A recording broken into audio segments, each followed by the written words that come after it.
तो देखो बेटा, लास्ट टाइम आप टॉपिक डिस्कस कर रहे थी प्रिज्म के बारे। तो आज जो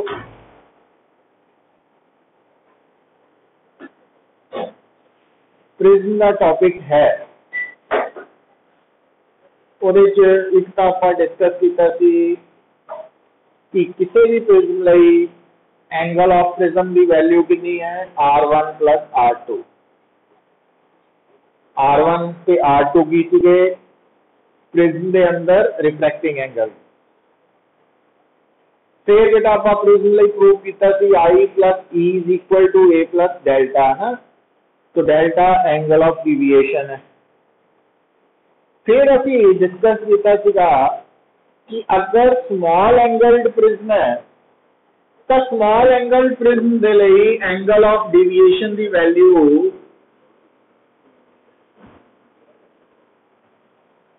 ये बराबर है।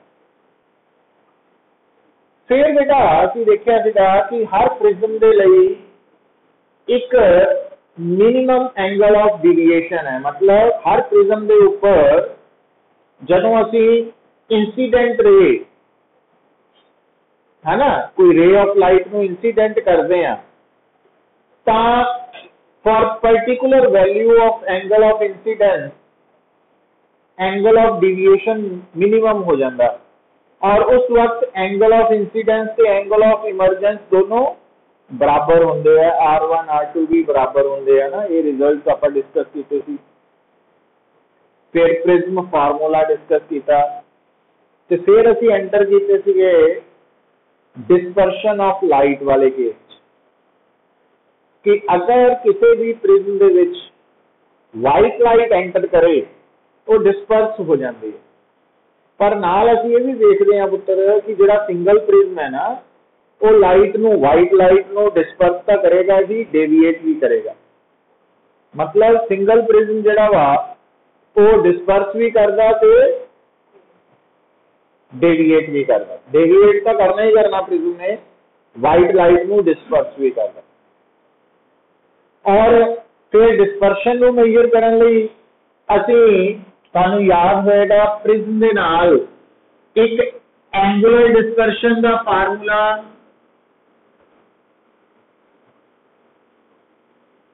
तो फिर डिस्पर्सिव पावर का फार्मूला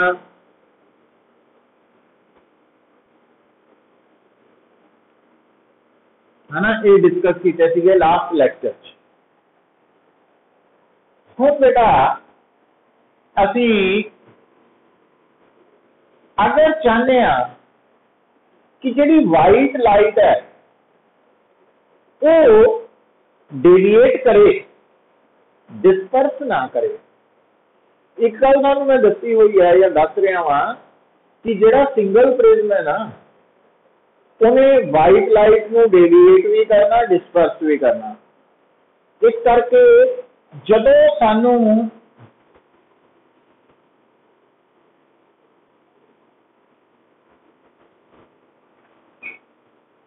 आ जाओ बेटा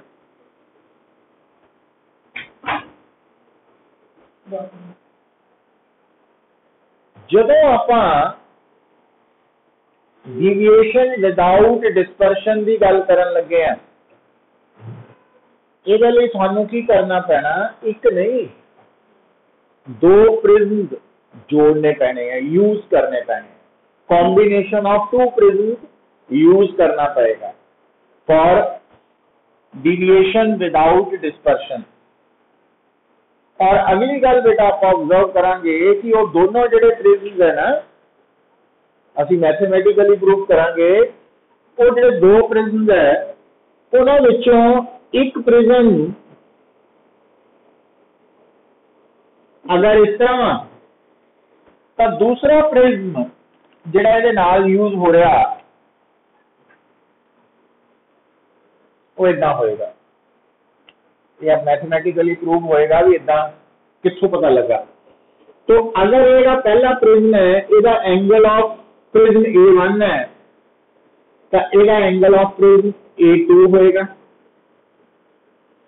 अगर एक प्रिज्म का मटीरियल और इस प्रिज्म का मटीरियल डिफरेंट होएगा, मतलब ये जो अगर सानू कोई कहे कि असी वाइट लाइट नू डेविएट करना वा, डिस्पर्स नहीं करना, ਉਹਦੇ ਲਈ ਤੁਹਾਨੂੰ ਜਿਹੜਾ सिस्टम यूज करना पएगा वो कॉम्बिनेशन ऑफ टू प्रिज्म होएगा। दोनों प्रिज्म ਜਿਹੜੇ है उन्हों का मटीरियल अलग होएगा, दोनों का एंगल ऑफ प्रिज्म ऑपोजिट होंगे एक दूजे दे ना, एक ऊपर है एक नीचे है। हुण इस गल नूं इत्थे मैथमेटिकली ਉਹਦਾ एनालिसिस करिए। देखो बेटा, क्योंकि इत्थे दो प्रिज्म है, इसका मतलब इस प्रिज्म ने भी डेविएशन पैदा करनी है और इन्हें भी डेविएशन पैदा करनी है। मतलब जी नेट डेविएशन है वो फर्स्ट प्लस सेकंड प्रिज्म करके होएगी, ते जी नेट डिस्पर्शन है वो जीरो होनी चाहिए है, विदाउट डिस्पर्शन है वो। तो मतलब जिन्नी डिस्पर्शन ये पैदा करे ਉਹਦੇ ऑपोजिट एक आ कर जाए, तो इट मीन कैंसल आउट हो गए। अच्छा, हुण आ जी कंडीशन है विदाउट डिस्पर्शन दी, तो θ1 इथों देखो θ1 की आ जाएगा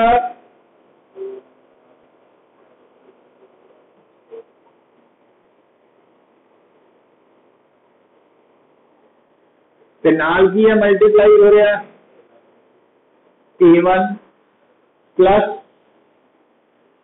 म्यू भी 2 कर देने, सीधा ही लिख दो, ऐसा भी लिख सकते हैं।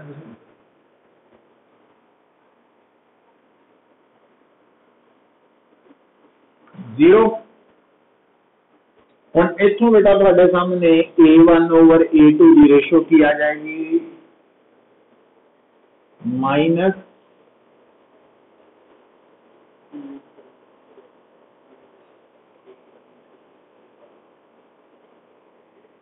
आ जाए। हुण माइनस साइन का मतलब A1 ओवर A2 एक दूजे के उलट है, तो इस करके नेगेटिव साइन है। तो ये हो गया विदाउट डिस्पर्शन के लिए दोनों प्रिज्म का A1 ते A2 की जी रेशो है वो इस कंडीशन को फुलफिल करनी चाहिए। अच्छा, हुण जदों असीं नेट डेविएशन कैलकुलेट करनी है तो पहले प्रिज्म की डेविएशन की है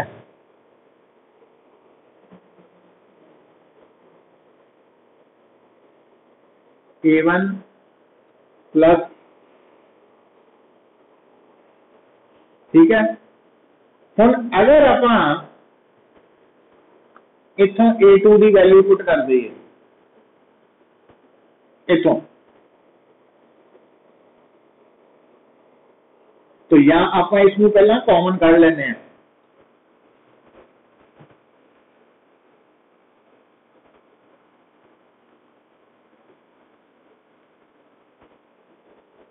ऐसा लिखता। हुण A2 ओवर A1 की वैल्यू इथों पुट करती, आ की है ये है deviation produced by first prism 1 minus A2 over A1 की रेशियो इथों ले लीए, माइनस साइन करके माइनस हो गया।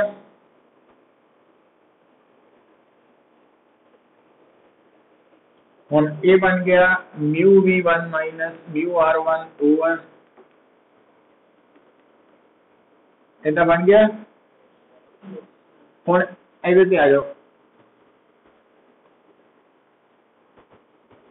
आ देखो आ की है ओमेगा 1 नहीं आ गया,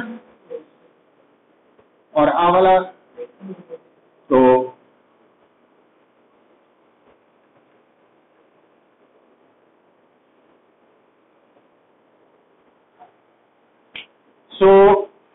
डेविएशन विदाउट डिस्पर्शन लई दो प्रिज्म का कॉम्बिनेशन यूज होएगा और दोनों दे एंगल ऑफ प्रिज्म की रेशो यदि कंडीशन में अगर फुलफिल करेगी पर डिस्पर्शन नहीं होएगी और डेविएशन ये बराबर हो। तो ये रिजल्ट तुसी नोट कर लेना वा ना। तो इंपॉर्टेंट है, थानू नोट्स भेजे हुए हैं सारे, वो तुसी वो तो देख सकते हैं ना, हिंट नोट कर सकते हैं तुसी।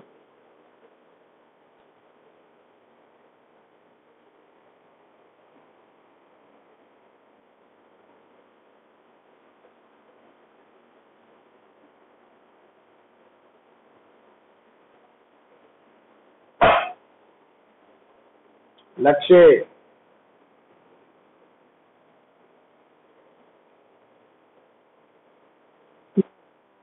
समय लगी है?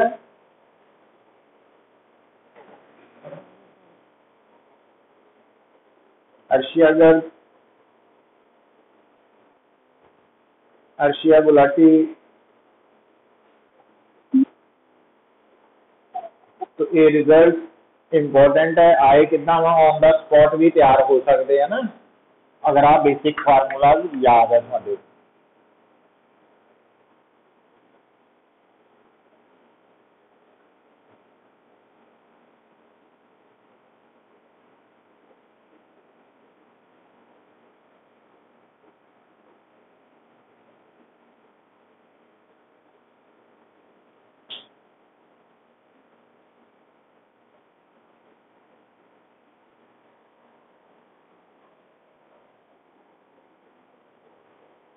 दूसरा बेटा देखो, सेकंड केस ये बनेगा डेविएशन विदाउट डिस्पर्शन, ना दूसरा बनेगा डिस्पर्शन विदाउट डेविएशन, कि अपन डिस्पर्शन चाहिए है बट डेविएशन नहीं चाहिए वाइट लाइट की, है ना। अच्छा, और इस केस के अगर आप रे ऑफ लाइट नु सपोज डायग्राम नाल समझाना चाहते हैं,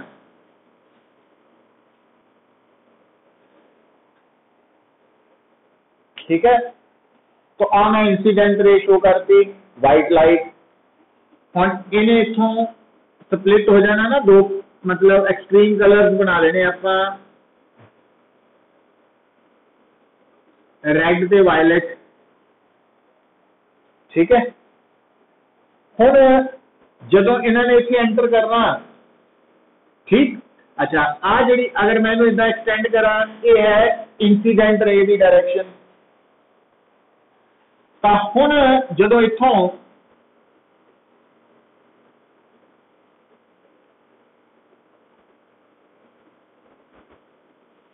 तो आ इमरजेंट रे आ गई, तो आ इमरजेंट रे बैकवर्ड डायरेक्शन च इंसीडेंट रे नाल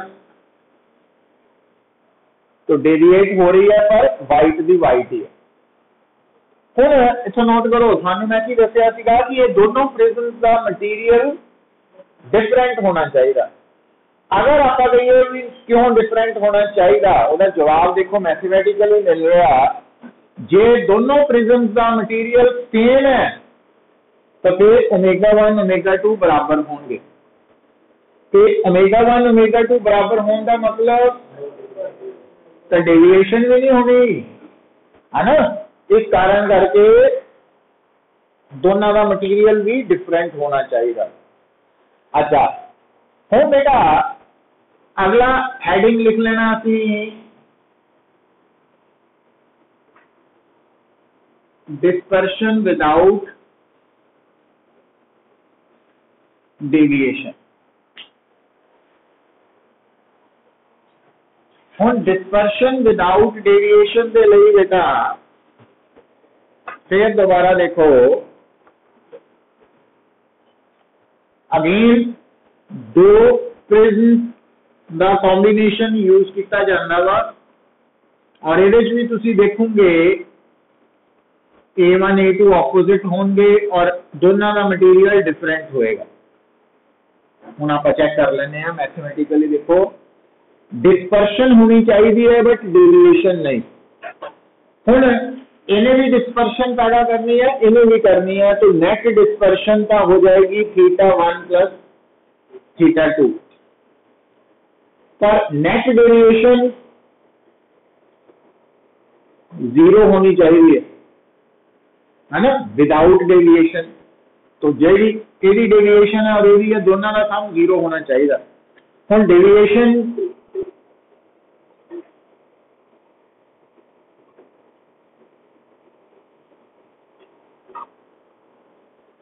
हुण इथों A1 ओवर A2 की रेशो की आ गई,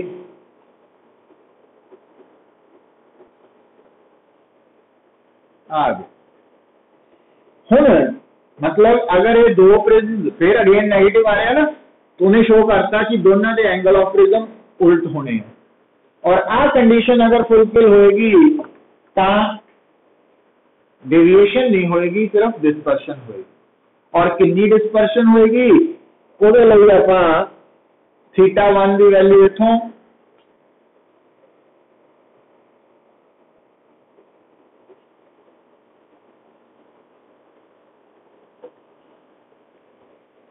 ਹੁਣ ਆਪਾਂ ਕੀ ਕਰੀਏ बेटा, A1 A2 चों अगर ਆਪਾਂ इथों देख लो A2 की वैल्यू लिख दईए, लिख सकते हैं, तो A2 की वैल्यू कितनी लिख सकते हैं अकॉर्डिंगली,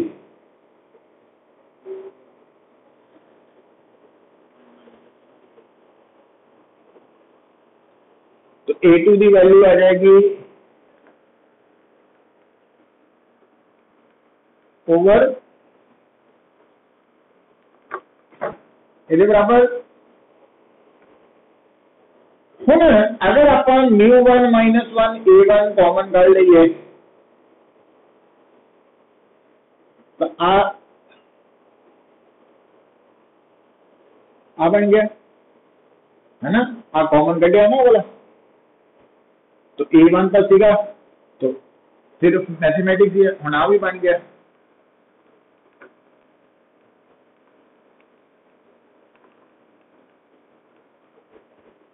आ की है ω1 नहीं है, आ Δ1 है,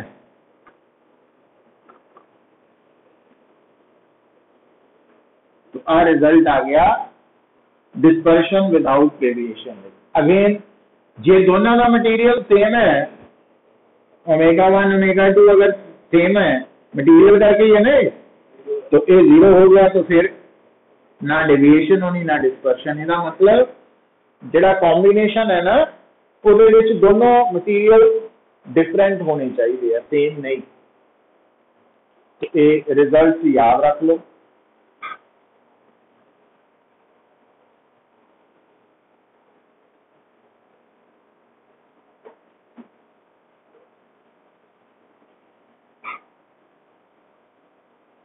क्लियर है?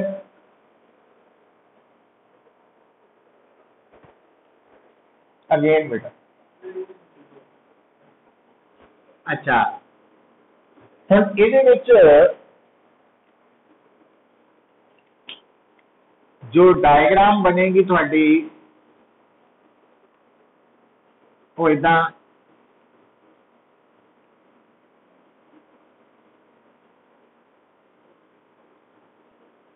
तो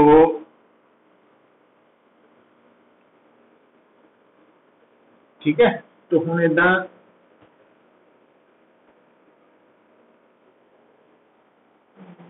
ये वाइट लाइट है ना, ये जी वाइट लाइट है इसकी डेविएशन नहीं होनी, तो इंसीडेंट रे वाली रहनी है, बट अलग हो गया कलर, तो ये डायग्राम बन गई है। सो ये कंडीशंस के बारे तुहानू पता होना चाहिए। नेक्स्ट बेटा देखो,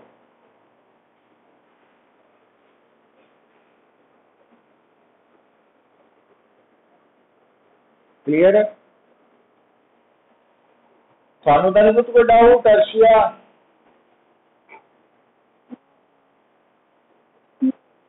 लक्ष्य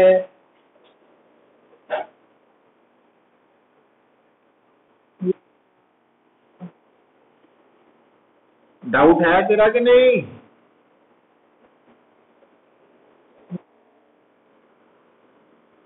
देखो भाई ये बेटा एक सीगा रिगार्डिंग प्रिज्म के बारे है ना। हुण इहदे नाल एक टॉपिक आ जांदा वा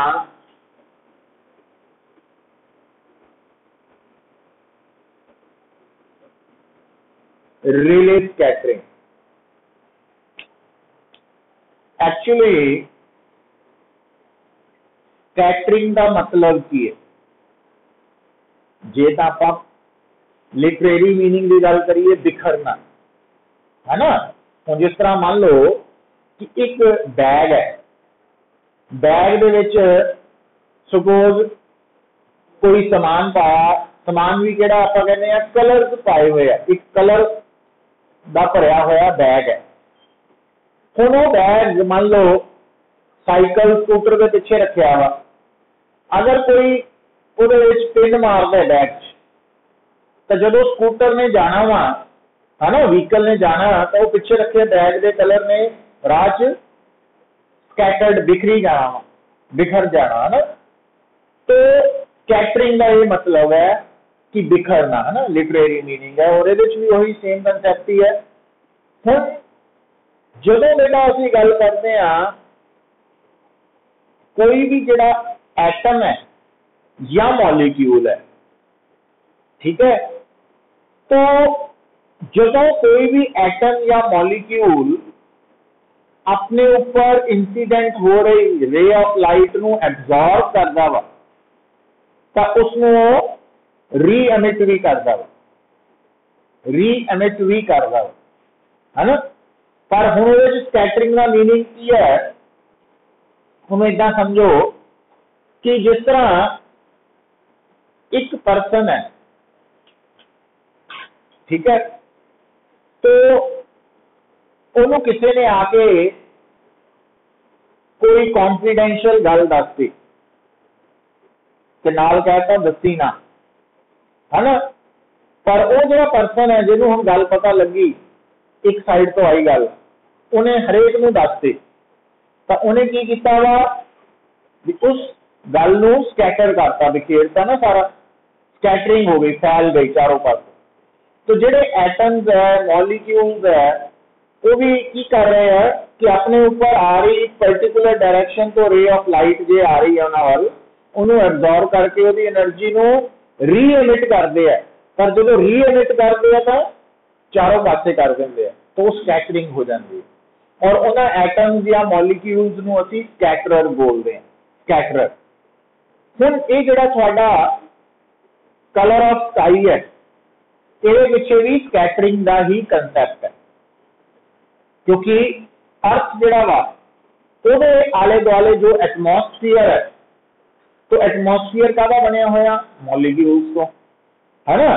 तो जिहड़ी सन की रेडिएशन है वो तो वन पर्टिकुलर डायरेक्शन तो आ रही वा, पर ये जिहड़े एटमॉस्फेयर के मॉलिक्यूल्स है, ये उन्हां रेज नूं एब्जॉर्ब करके जदों री एमिट करते हैं इन ऑल डायरेक्शन, तो उन्हें करके कलर ऑफ स्काई ब्लू है। उसका कारण की है, होने से वाला क्वेश्चन ये है, उसके रेले स्कैटरिंग का रोल है कि रेले स्कैटरिंग के अकॉर्डिंगली कोई भी जिहड़ा स्कैटरर है तो सब तो ज्यादा किहड़े कलर नूं बिखेरदा वा, स्कैटरिंग किहनूं करदा, फैलांदा किहनूं है, तो रेले स्कैटरिंग के accordingly inversely proportional to fourth power of the wavelength. और तुसी समझ गए हैं कि विट ग्रोथ से सब तो घट वेवलेंथ जिहड़ी है वो वायलेट दी है। इसका मतलब सब तो ज्यादा किहड़ा कलर बिखरेगा, वायलेट, से उस तो घट इंडिगो से ब्लू। हुण एक्चुअली असीं से कलर ऑफ स्काई नूं ब्लू वर्ड क्यों दिता नाम, उसका कारण यह है कि जिहड़ियां साडीआं आईज है ना, ये मोर सेंसिटिव किहड़े कलर लई है, ब्लू लई नहीं है, येलो ग्रीन कलर लई है, उस रेंज लई बहुत ज्यादा सेंसिटिव है। और येलो ग्रीन के नाल ही ब्लू भी है, मतलब ब्लू, इंडिगो ते वायलेट चों ज्यादा सेंसिटिव साडीआं आईज ब्लू कलर लई है। इस करके वायलेट, इंडिगो ते ब्लू चों ये तिन्नां चों ब्लू कलर सानूं जल्दी अपीयर हो जाता वा ना, उसकी अपीयरेंस जल्दी होंदी क्योंकि साडीआं आईज उहदे लई सेंसिटिव है ज्यादा। तो हुण इन्हां करके ही असीं कहने आ colour of sky is blue. तो मतलब स्पेस दे विच ज्यादा किहड़े कलर बिखरे हुए हैं,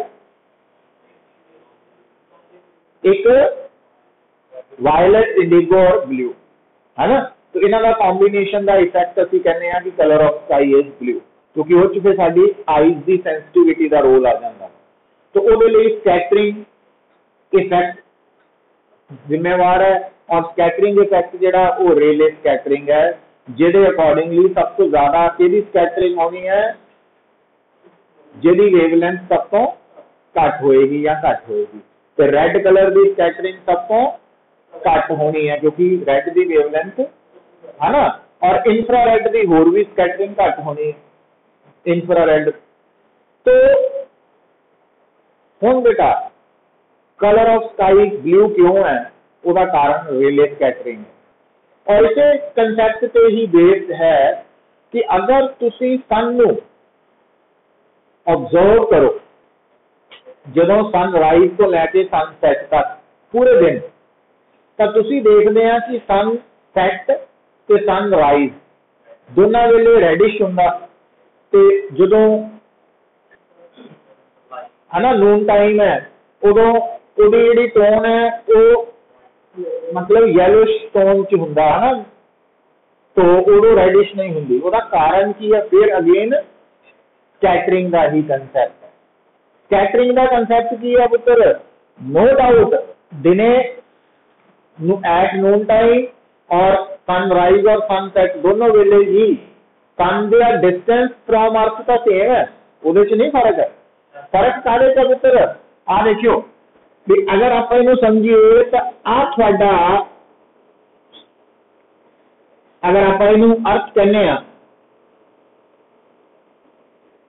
तो आ पुत्र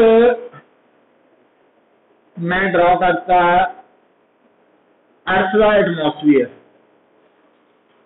हुण जदों सन सवेर की गल करते हैं, सनराइज वेले है ना, सनराइज वेले, और आप दोपहर की गल करते हैं, तुसी नोट करो कि इदा रेज ने आना ना, तो एटमोसफीयर इन्ना डिस्टेंस कवर कर रहे हैं सवेरे, तो दोपहर वेले एटमोसफीयर इन्ना डिस्टेंस है। हम आ डिस्टेंस ये मुकाबले मतलब सन का डिस्टेंस का नहीं फर्क, जी सन लाइट अर्थ के एटमोसफीयर डिस्टेंस कवर करती है अर्थ तक पहुंचने लई, वो सवेरे और शाम को ज्यादा वा तो दोपहर वेले घट है। हुण स्कैटरिंग होने करके ब्लू कलर का सन तो जी लाइट आ रही है ना, वो एक्चुअली वाइट लाइट है, वाइट लाइट है ना। जे अर्थ का एटमोसफीयर ना हो तो सन सानू वाइट नजर आएगा, पर जदों वाइट विचों ब्लू कलर ज्यादा मिसिंग कदों होगा, सवेर वेले ते शाम वेले। क्यों? क्योंकि ज्यादा डिस्टेंस कवर होने करके थ्रू एटमोसफियर, तो ब्लू कलर मिसिंग हो गया ज्यादा स्कैटरिंग होने करके, तो साढ़े तक केड़ी लाइट पहुंचती है, रेडिश टोन की। पर दोपहर वेले ब्लू कलर की मिसिंग थोड़ी घट होनी है, इस करके ब्लू और रेड ने मिलकर गोल्डन या येलोइश अपीयरेंस दे देनी है ना सानू, और जिथे एटमोसफियर नहीं है उत्थों सन वाइट नजर आ रहा। तो ये कंसैप्ट है जिहड़ा असीं on the basis of Rayleigh scattering करते हैं। और इसे करके ही जिहड़े डेंजर सिग्नल्स है वो एक्चुअली रेड कलर के क्यों है, क्योंकि उन्हों की स्कैटरिंग लैस होनी है ना, तो इस करके वो ज्यादा डिस्टेंस तक जा सकते हैं, तो दूरों नजर आने हैं। तो जिन्नी दूरों नजर आएगा उतना जल्दी अलर्ट हो सकते हैं ना आप, तो वो कंसैप्ट है। तो रेले स्कैटरिंग का एक कंसैप्ट थी। हुण बेटा लिखो हेडिंग, ये आपां प्रिज्म बारे रेले स्कैटरिंग बारे जो डिस्कशन की है, उस तो बाद अगला है पार्ट रिफ्रैक्शन थ्रू। ये नेक्स्ट पोर्शन बन गया refraction through a curved surface।